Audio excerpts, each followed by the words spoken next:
মাজ আর মুমাব্বাজ দুই ভাই। আমি কয়েকটা জিহাদের ছোট ছোট ঘটনা আপনাদের কাছে শোনাবো।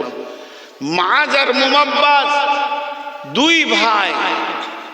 জি, আল্লাহর নবী এসে বলছেন, ইয়া রাসূলুল্লাহ, আমাদেরকে জিহাদের পারমিশন দেওয়া হোক। ইয়া রাসূলুল্লাহ, ইয়া হাবিবাল্লাহ, আমাদেরকে জিহাদের পারমিশন দেওয়া হোক।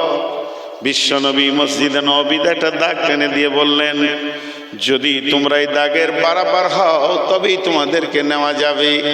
হযরতে মাজ গিয়ে দেওয়ালে দাঁড়িয়ে গেলেন। এবার উপরে কি দাগ থেকে নিচে হয়ে গেছে, কিন্তু গোড়ালিটাকে তুলে মাথাটাকে জোর করে তুলছে বুড়ো আঙুলের উপরে ভর দিয়ে। আল্লাহর নবী নিজের দিকে তাকিয়ে হাসছেন, বলছে বলো এখন। উনি বলছেন, ইয়া রাসূলুল্লাহ, দাগের বরাবর হয়েছে কিনা?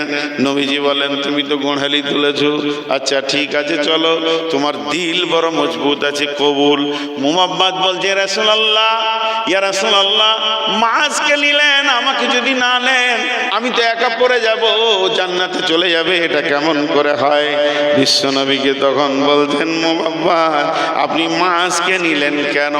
তখন বলে, আচ্ছা ঠিক আছে, তুমি আর একটু বড় হও, তোমাকে এর পরে তোমাকে একটা সুযোগ দেওয়া হবে। তখন মুমাব্বাদ বলছেন, ইয়া রাসূলুল্লাহ, মাজকে বলেন আমার সঙ্গে লড়াই করবে, যদি ওকে তুলে আছাড় না মারতে পারি তাহলে আমাকে নিবেন না। বলে ঠিক আছে, তোমরা দুইজনে লড়াই করো, যে জিতবে তাকেই নেওয়া হবে। মাঝের গলাটাকে মুমাব্বাস ধরেছে, কানে কানে ফিস ফিস করে বলছে, ভাই তুই তো বড় ভাই, আমি হলাম ছোট ভাই, তুই আগে জান্নাতে চলে যাবি, আমি পেছনে পড়ে যাব, এটা কেমন করে হয়? তুই আমাকে ছেড়ে কেমন করে জান্নাতে থাকবি রে? একসঙ্গেই তো ঘোরাফেরা করি, তাহলে একটা কাজ কর, তুই আমাকে তুলে একটা আছাড় মেরে দে, তারপরে তুই সুযোগ দিবি, শরীরটা ঢিল করবি, আমি তুলে তোকে একটা আছাড় মারবো, তুই একবার আমাকে মারবি, তোকে একবার আমি মারবো। বিশ্বনবী কি ফাইসালা দেয় দেখবো। ঘটনা তাই ঘটলো, মাছ মুআব্বাসকে তুলে একটা আছাড় মারলো, পাল্টা মুআব্বাস মাছকে ধরে একটা আছাড় মেরে দিয়েছে। দুইজন ধুলো মেখে দাঁড়িয়ে আছে। বিশ্বনবী বলছেন, চলো তোমাদের দুইজন কি পারমিশন দেওয়া হলো।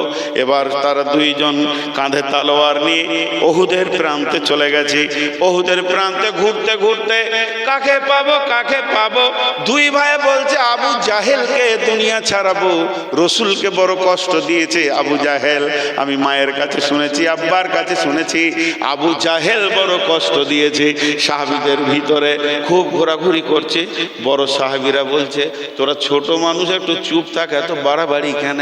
কাজের কাজ যখন শুরু হবে তখন দেখা যাবে। বলে চাচা, আমাদের আর বাচক মানছে না, তর সইছে না, একবার আবু জাহেলকে দেখিয়ে দাও। এইভাবে গিয়ে জামার কোন ধরে টানছে। কার জামা ধরে টেনেছিলেন? আব্দুর রহমান ইবনে আওফের জামা ধরে টানছে।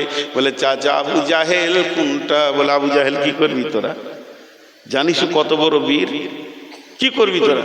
বলে ওইটা কি খাবো, ছোটখাটো খাবো না।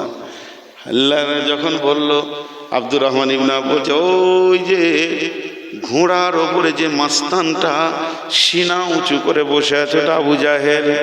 দুইজন চলে গেল, একদম ওদের ভিড়ে ঢুকে গেল।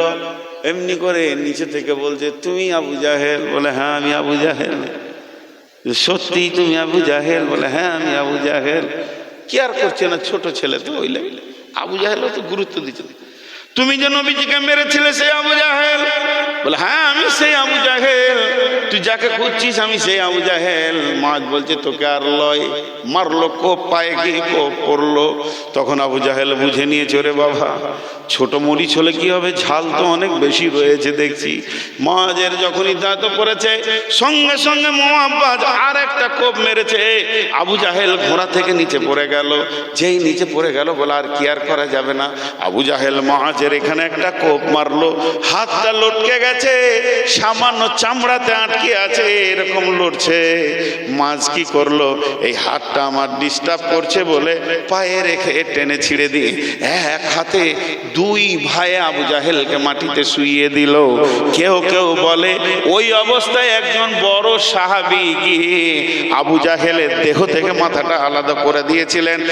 কোন ঐতিহাসিকবিদরা বলছেন না, মাজ আর মুমাব্বাজ দুইজন শিশুকে দিয়ে আল্লাহ আবু জাহেলের মতো মাস্তানটাকে কবরে শুইয়ে দিয়েছে।